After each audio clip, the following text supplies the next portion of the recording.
Feeling that today's gonna be a lovely day, especially when you see Barrister Sam smiling. It's gonna be a lovely day. Yes. Yeah. Today I came to the site of Barrister Sam. We came to this lovely site. You can see lovely site. And one thing came to my head. A client asked me, "Oh, Taya, I don't want to buy a house. What other investment portfolios can I have?" And I was like, "Wow. Let me do a video about that inside so that you really hear what you need to invest in." Sometimes it's not about buying land or buying house. All at its own is merit and demerit. So basically today I'll be telling you about investment in real estate in Nigeria, and my honorable barrister here will be telling you about the documents you need to get, because it's one thing to have an investment, it's another thing for you to get documents. Trust me, this video is for you today.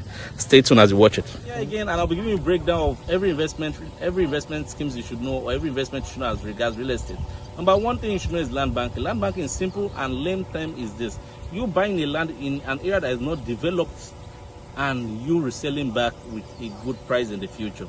Now, in Lagos, I know there are two locations you always hear: Ekpe, Ibejuleki, because those are the areas that are still developing. We still have areas as far as Badagry, Badagry also developing. Those are the areas you can actually buy property that's not yet at its peak. Now, it's simple. What makes the price increase? Because some people don't know. What makes price increase is development and demand for the land. Development means that they did the road of the area today, or they did the road in the estate today, increases the price of the property. That's how he appreciates. Now, the next thing you should know after driving land banking is this: you must confirm as much as possible what the document of that land says, and you must look at the potentiality of that environment. Some of us don't look at it just after looking at that cheap land. I've someone that bought land, and for 5 years it has not appreciated by a single naira. That's how bad it is. And you have to buy this land in areas that are prone to development. So people will say don't go and do land banking in their village. It does not work like that. Number two thing you should know is short letting. Yeah, short letting. I tell you, short letting is quite key. But also, let me tell you a secret about short letting. Short letting has to be, you have to buy a property in an area that is quite very, very developed and high in demand.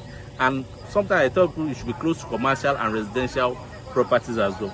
Short letting is simple, whereby you buy a property and you let it out periodically. Is it a day? Is it 3 days? Is it 1 week? It's basically an upgrade of an hotel. That's what I call it. And you have all the privacy to yourself. You can do it with a 2-bedroom apartment, with a 1-bedroom studio property, with a 3-bedroom terrace, with a 4-bedroom property. It depends on you. The important thing is that buy what is high in demand. Over in the last 1-2 years, I've realized that properties that tend to go for short let more in terms of demand is apartment, because when you do it with a big house, people will not really demand for it, and you end up crashing the price down just for it to suit the market. The next thing I do is what they call, I'll tell you about, is what they call buy and build. Buy and build is this: you buy a land, you build on it, and you resell it. Only few people know about this, and I tell people it can be done by you alone, and it can be done by family and friends as well. It's simply by you buying just maybe a plot or 2 plots of land in a developed area, building on it.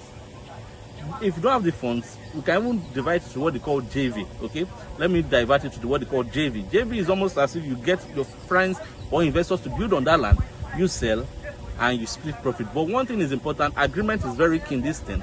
And second of all, you must be building a property that is also high in demand, because you don't want something that will stay in the market for so long and you'll be able to share your money, both capital and profit, amongst yourself. The next thing I want to tell you about, which is quite important, is what? Buy to rent. Is whereby you buy a property and you rent it out and you rent rental income. And it's quite interesting, because this is actually a good investment. So people will say, how can I buy a house and at the end of the day I rent for so amount of money? It takes me years to get the money back. But the truth of the matter is, as you're renting out the property, you're getting liquid cash, and second of all, your property is appreciating. Because the day you don't own property again, you can simply just sell the property and recover all your money back at once. So it's quite an awesome investment. Another thing about it is what they call buyback scheme. Now, this you have to be very, very careful. Some have gotten it right, some have gotten it wrong. But if you are doing a buyback scheme, on a personal note and based on my own experience, do not do long-term buyback scheme, because buyback scheme works with the market. And it's very risky, because if you do a scheme and there's no liquid cash at that time you want to tend to liquidate your assets or liquidate your scheme, then you are in trouble. So you have to do, I tell people, do 3 months or 6 months and keep on rolling over. Don't do something that is too long term. Buyback scheme is simply whereby a company wants to need liquid cash within the organization, maybe to build or to acquire a property or to develop a property, and they tell you, okay, invest 1 million and get 2 million, invest 5 million and get 20 million. I'm just giving an instance. That's what they call buyback, but it's also backed by documents and it's backed by the law as well. So it's quite important. And now, with all this being said, I've been able to tell you everything you should realize about these schemes. or about real estate investment in Nigeria. Trust me, real estate is very secured if you get it right. I'm here for you if you want us to help you in getting your investment to be top notch. And my colleague here, who is Barrister Sam, now will be telling you everything you need to know about documentation of any of this investment. Thank you.